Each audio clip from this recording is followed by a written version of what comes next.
I grew up in Saskatchewan, Canada, on a diversified family farm, livestock and grain. My family's been involved in agriculture for as long as our collective memory. In Saskatchewan and the places from which we emigrated, north of the Black Sea, the Netherlands. Now in Saskatchewan, the diversified family farm has given way to intensive farming practices. As the average farm size increases, Saskatchewan's landscapes suffer. Vulnerable prairie terrain is put to cultivation, and a drive beyond the confines of the city will take you past abandoned farmyards and villages. In the last 50 years, the average farm size has tripled, and there are 50,000 fewer farms.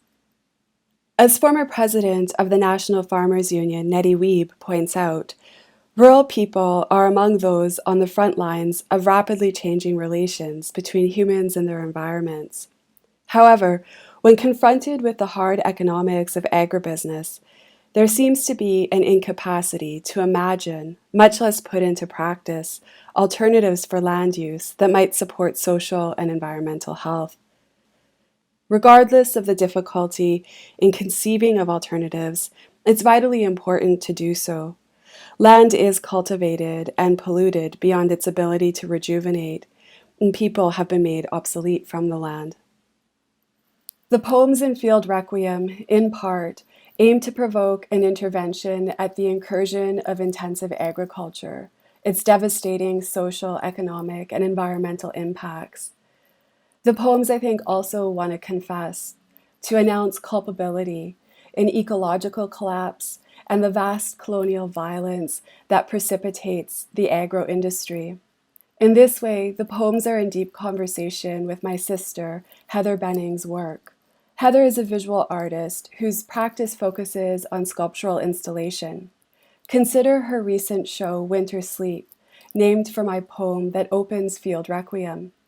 By 1913, about 1 million people, including my family, settled in the Saskatchewan prairies, the land reined in by the nation's grid system of land division that displaced Indigenous and Métis people from their traditional homes and disregarded the natural terrain.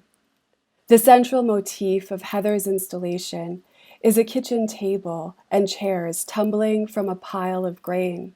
Harvest is violently disrupted. The bounty of the family farm falls apart, implicitly calling for a reckoning, for a different kind of future in this place.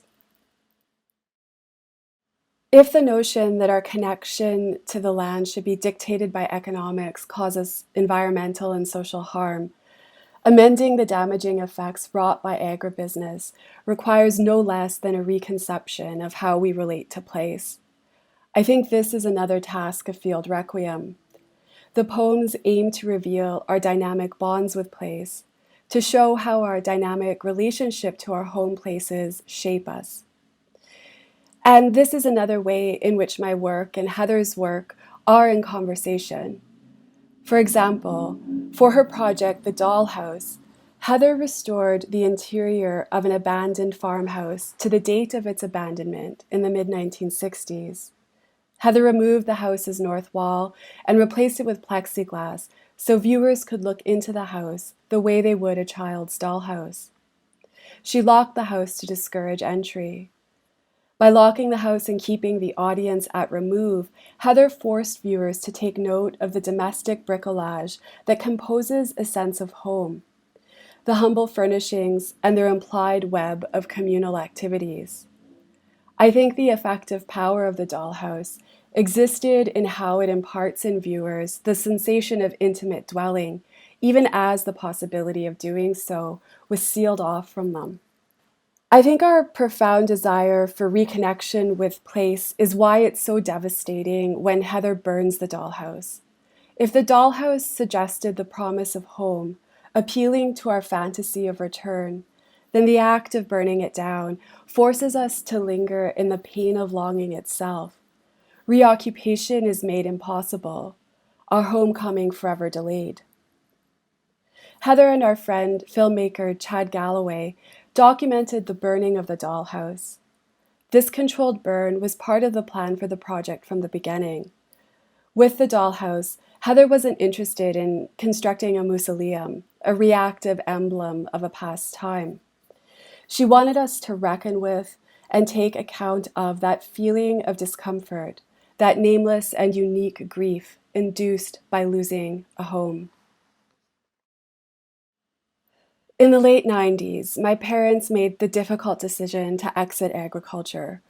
The trend towards large-scale intensive farming meant ever-narrowing profit margins, and our options were clear.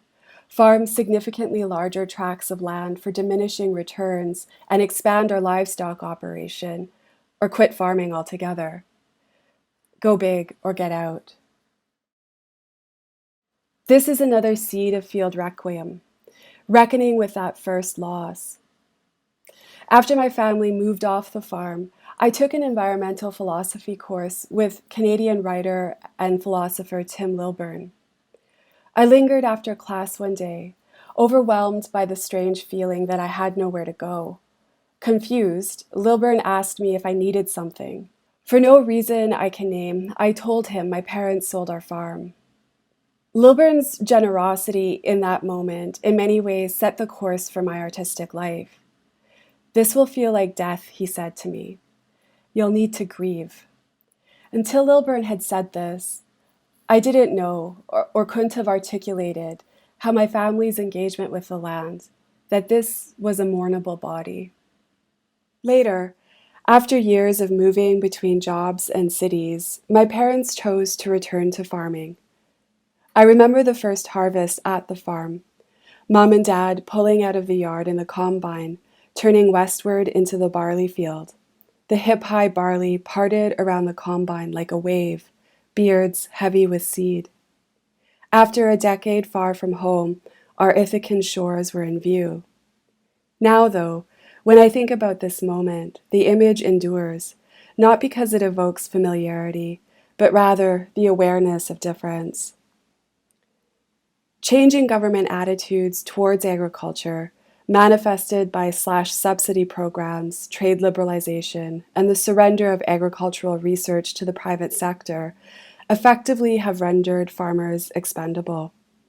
Rapid advance in agricultural technology further accelerated this shift.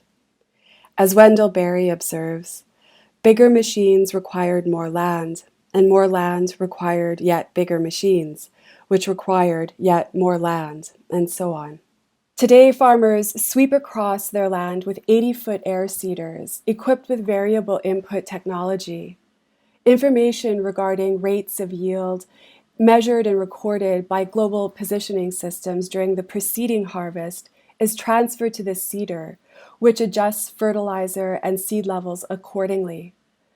Close engagement, interconnectedness, this has been replaced by tech. Around the time that my parents returned to agriculture, I started visiting abandoned yard sites.